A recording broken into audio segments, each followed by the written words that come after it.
एक राजपुत्र होते हुए भी कर्ण सूत पुत्र कहा गया।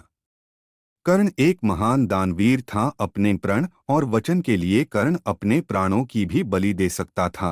पांडवों की शिक्षा खत्म होने के बाद आयोजित रंगभूमि में आकर कर्ण अर्जुन को ललकारता है कि अगर वह संसार का सर्वश्रेष्ठ धनुर्धर है तो उससे मुकाबला करके सिद्ध करे। कर्ण एक सूत के घर पला भा होता है, इसलिए उसे सूत पुत्र समझकर अर्जुन से मुकाबला नहीं करने दिया जाता है।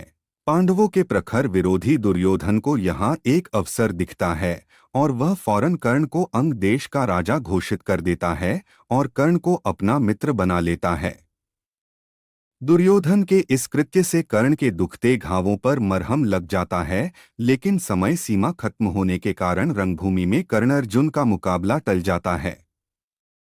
पांडवों और कौरवों के अंतिम निर्णायक युद्ध के पहले भगवान कृष्ण कर्ण को यह भेद बताते हैं कि तुम एक पांडव हो और कुंती के ज्येष्ठ पुत्र हो। इस रहस्य को जानकर भी कर्ण अपने मित्र दुर्योधन से घात करके अपने भाइयों की ओर नहीं जाता है। दिव्य कवचकुंडल के साथ कर्ण अजय था और महाभारत के युद्ध में पांडव कभी उसे परास्त नहीं कर पाते। आथ इंद्रदेव उससे सुबह स्नान के समय ब्राह्मण स्वरूप में आकर दान में कवचकुंडल मांगते हैं। पिता सूर्य देव द्वारा दिखाए गए स्वप्न से कर्ण को यह बात पहले ही ज्ञात हो जाती है कि इंद्रदेव उससे रूप बदलकर कवचकुंडल मांगने आएंगे। फिर भी दानवीर कर्ण ब्राह्मण रूपी इंद्रदेव को खाली हाथ नहीं लौटता और उनकी मांग पूरी करता है। इंद्रदेव कवचकुंडल के बदले में कर्ण को एक शक्ति अस्त्र प्रदान करते हैं, जिसका इस्तेमाल सिर्फ एक बार किया जा सकता था और उसका कोई काट नहीं था। युद्ध के दौरान भीम का पुत्र घटोत्कच कौरव सेना को तिनकों की तरह उड़ाए जा रहा था। उसने दुर्योधन को भी लहूलुहान कर दिया। तब दुर्योधन सहायता मांगने कर्ण के पास आया।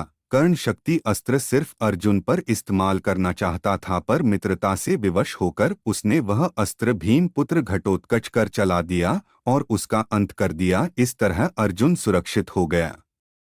अपने साथ दो दो शापों का बोझ लेकर चल रहे कर्ण को यह बात पता थी कि जहाँ धर्म है वहीं कृष्ण होते हैं और जहाँ कृष्ण है वहीं विजय भी होती है।